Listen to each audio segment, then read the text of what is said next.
was your favorite apparatus? There were, periods in life when I preferred something better than others for some reason. Like in the beginning, in my first years of gymnastics, I would love beam for some reason, and then at the end of my years of gymnastics, I would love floor a lot more. But they are connected a little bit with choreography. Yeah, the I artistry. think at the end of my gymnastics years, I love floor more. Once because as a gymnast, you get to mature by that age. Like I was already 16, right? And you start developing your own personality. Yeah, so it's not expected of a young gymnast to have a personality. They can practice it and train it, but they will develop it with age. Yeah, so at 15, 16, I started to show my own personality on floor, and I love to do it. Like I couldn't wait a chance to just, perform and have the audience. Your routine. It's, like, yeah, along with the whole, if I fall. So all of it. Yeah. I enjoyed vault because I could do it. I would say the least I would prefer bars. I've always felt like bars was the hardest for me. I wasn't necessarily the strongest gymnast, and in bars you need like endurance and strength and technique and all of it together at the same time. And I wasn't the strongest gymnast. That's it. And also, we can mention here in the podcast, you are in the club of points because you have one skill is with your name. Yeah, many would debate it because there were a few, I don't know who they are, but I know now from what I've seen online. Research. Some other gymnasts may have done it before me, but you only get to have the name of a skill if you actually present it in a high level competition, which is like a world championship and Olympics. You manage to successfully complete it, So I guess that's the difference. What was the skill? It's a 900-degree turn front layout, or like a front layout with 900-degree turn on floor.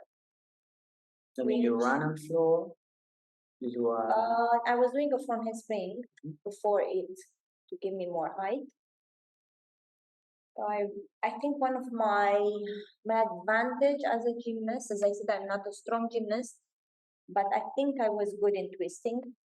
So let's say other gymnasts would do as a skill double back layout on floor, and I wasn't strong enough to do it, but I was fast enough to do twisting. Okay, so that was my advantage. The front twisting, I only started learning it actually when I was already in the national team, and just in the later years. So was this story about when you arrived in the national team and they told you need to do two, three twists? You remember you told me about it. You cannot do it less, and you landed like. This is for the back twisting. At high level, you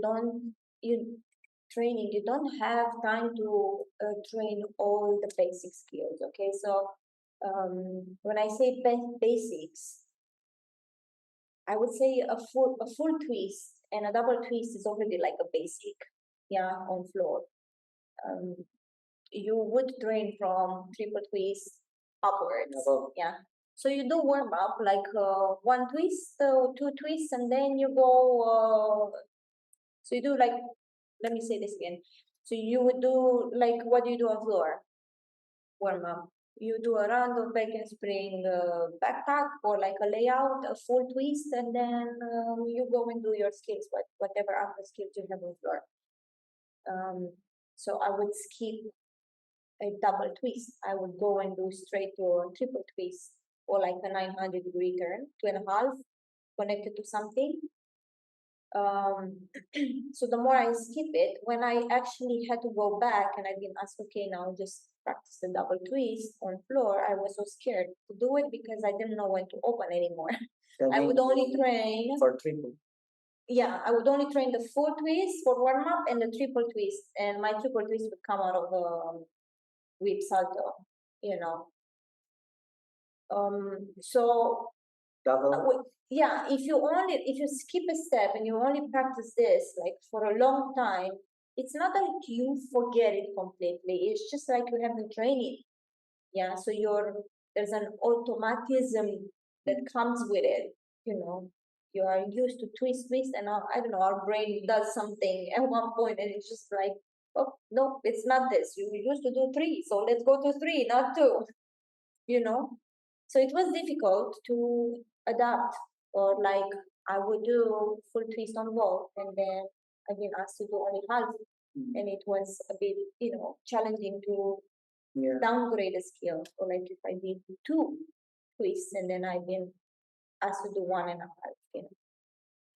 For each skill that you're trying to learn, if it's a complex skill, you'll try to break it apart and practice it separately, right? Like first part, second part, third part, I don't know how many parts it has, and then you bring them together and you perform it globally and train.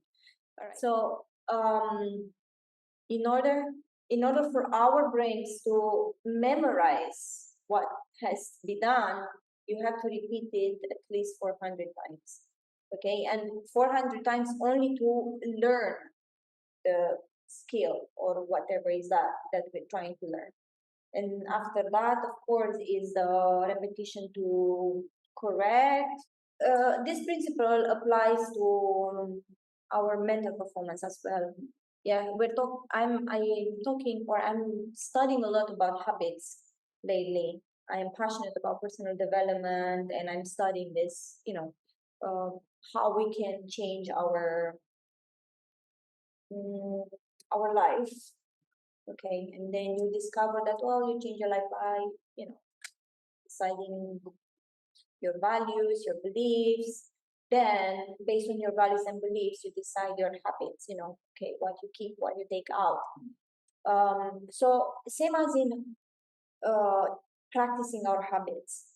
Yeah, some of them we already practice so much that it's so unconscious we don't even know that they are there. And if we want to build habits, or if we want to build skills, then we have to do it consciously. Yeah, so we will put effort into practicing. Let's say, and from the books, I'm saying that in order for us to learn something new, we would have to repeat it around 400 times when it comes, especially with sports, to build these neural pathways. Yeah, to build these like lines for which the brain is choosing to go. So once the learning is complete, it's not over, because the brain just recognizes it as, okay, like I've learned something new, but you want to master it, right? So you have to repeat it like, I don't know how many times after that. In gymnastics and skills, in anything, you have a goal, you decided for this skill, you start learning and practicing. If something goes wrong, you have to adjust the plan. Okay, correct here, or do this, add that, subtract this, whatever it is, and then you have to repeat again. And the more complex the skill, the more parts it has, um, to consider and to correct, and the more repetition. What about this? You mentioned to me what you say. Okay, you need to practice so many times for develop the skill. Very difficult. But if not fit to you, you say some movements, some elements not fit for some gymnasts. You need to decide what is better for the gymnast when you are a coach. From my experience as a coach, especially here in, well, not just here in Dubai. Dubai is a different program that we're following. In Romania, a different program. But from my own experience as a gymnast, and what my coaches taught me, and now me being a coach, Understand? You have to give the opportunity to children you have to give the opportunity to children to have a wide base of skills, basic skills.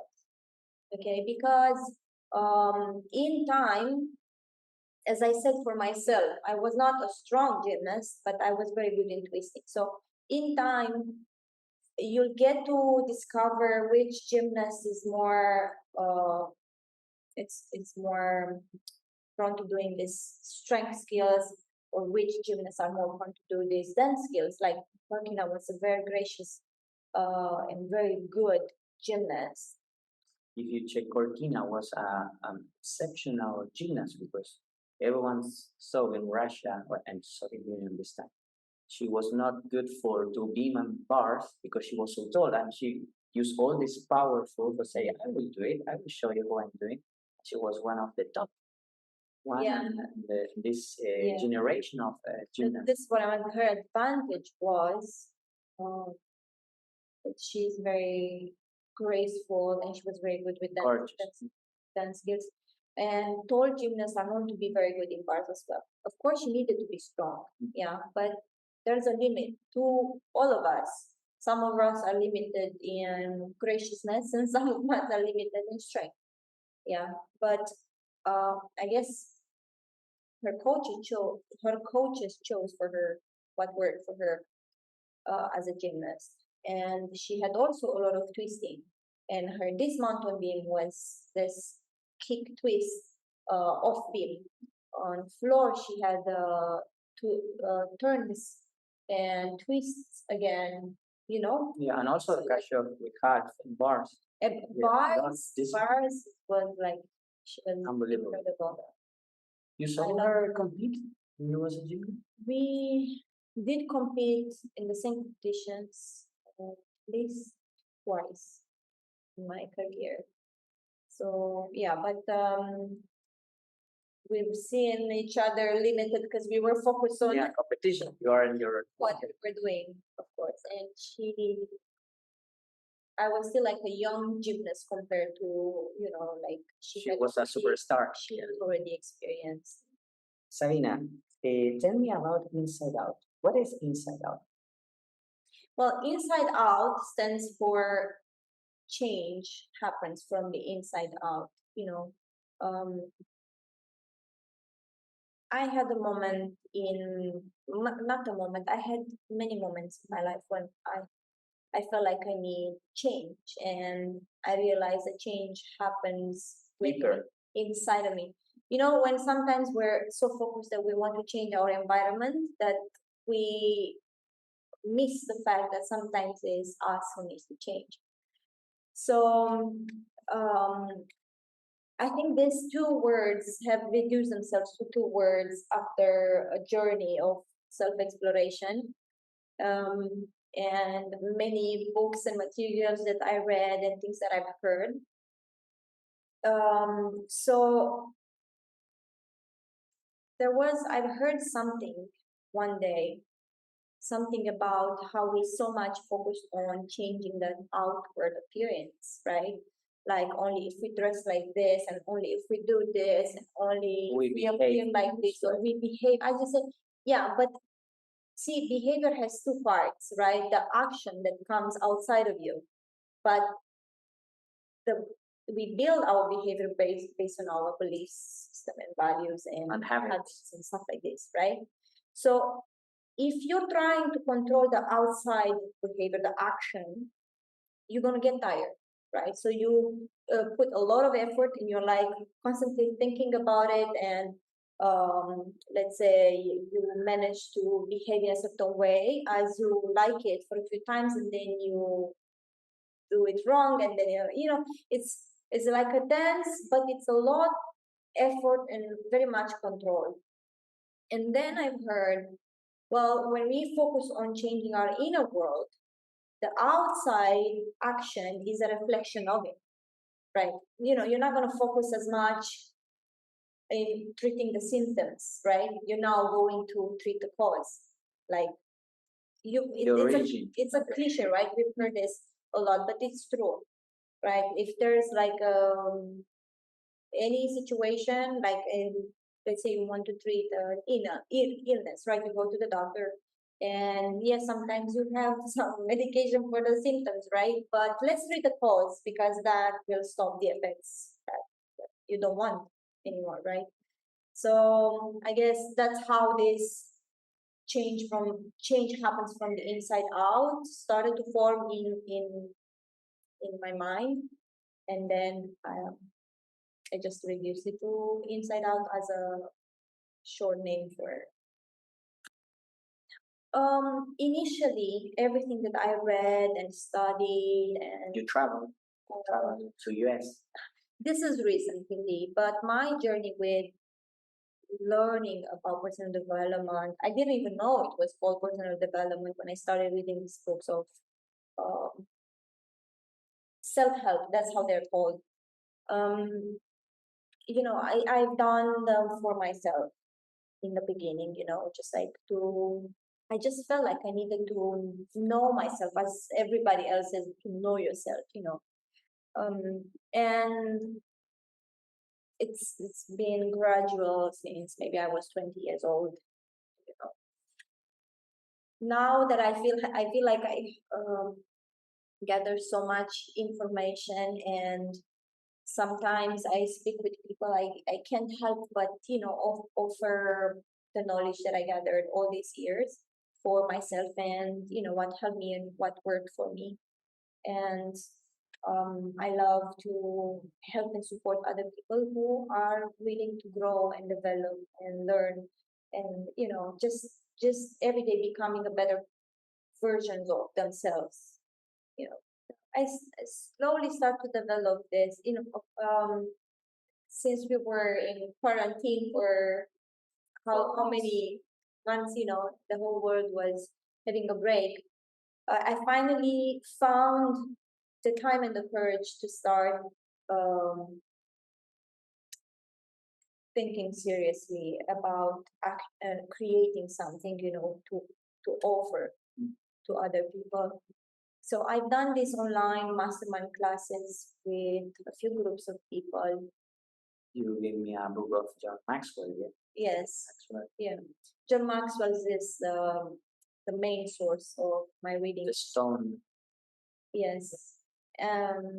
So I've done these masterminds, and when I started to get the feedback from people that the sessions were very helpful, and they bring clarity, or in any way that if someone felt like they were like a bit helped and clarified in their sessions, I really felt happy. I really felt that I want to do this more. And that's how I discovered that, Your purpose. yes, I enjoy doing it, and I light up from inside out also, so I think I just I just want to do it more for whoever feels like they need the support. Perfect. Sabina, for close the interview, what advice you can give, because you was a gymnast and you are a coach now, and also coaching life. What advice you can give to the new generation of coaches? What they need to look in, be care of, or take attention about? If you can give from your experience. Um, as coaches, whether we like it or not, we are in the spotlight. Um, Studies show that after parents, the coach or the teacher in school are the other person they actually look up to, because they spend a lot of time, and they coaches have like a position of authority, and It's an archetype. Yeah. yeah. So many times as coaches, maybe we're not aware that we have an impact over the people who we teach, and most of the times are children, right? So realizing this, for me, knowing this thought, um, I want to be there for them. I want to come out as an example and as a role model. And whenever I have opportunities and trainings to teach more than just sport, to teach live. I'm really looking forward for this moment because 100% in the process of teaching sports, you'll have to deal with teaching a mindset, like how to overcome fear, how to, fear of falling, how to overcome pain, how to overcome mental blockage, like any, like Mistake you any, happened when you was a gymnast. It's yeah, happened every day. mistakes, Perfection. pressure, perfectionism, all kinds, like, So I do enjoy these moments, and I am encouraging the other coaches as well to look for this teachable moments, because gymnastics or sports is just a moment for the children, but after that they will have to deal with life, which, if they manage to transfer some value during these classes, they will take on during their whole life. Wow, it's incredible when you say gymnastics is just a moment. What happened with the gymnasts when they finish gymnastics? And now the question I want to ask you is, what advice you can give to this young Sabina or any gymnast in the world listening to you now and they train so hard? What you can give a wisdom for them for the hope or a better life like in gymnastics? I currently have a client which I teach, and I see a lot of young Sabina in it, in her. Sorry, not it. And my advice to her is, she's a performer, okay? So she loves gymnastics so much to the point she hates it. Moments when it's not perfect, So it's very good to be competitive, but it's recommended if you can keep an optimistic point of view. Like, perfectionism is very subjective.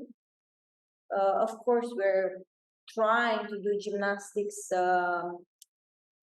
based on a model that is given. Yeah, it's given to us by a book. Okay, it has to be like this because otherwise you get deducted. So we keep aspiring for perfectionism, and it's almost like running after a carrot, which you'll never get. But and it's okay. I'm not saying don't do it. I'm just saying that while you do it, just keep this optimism and a hopeful attitude, and yeah, I think it will make the journey a bit easier Yes. and more pleasurable.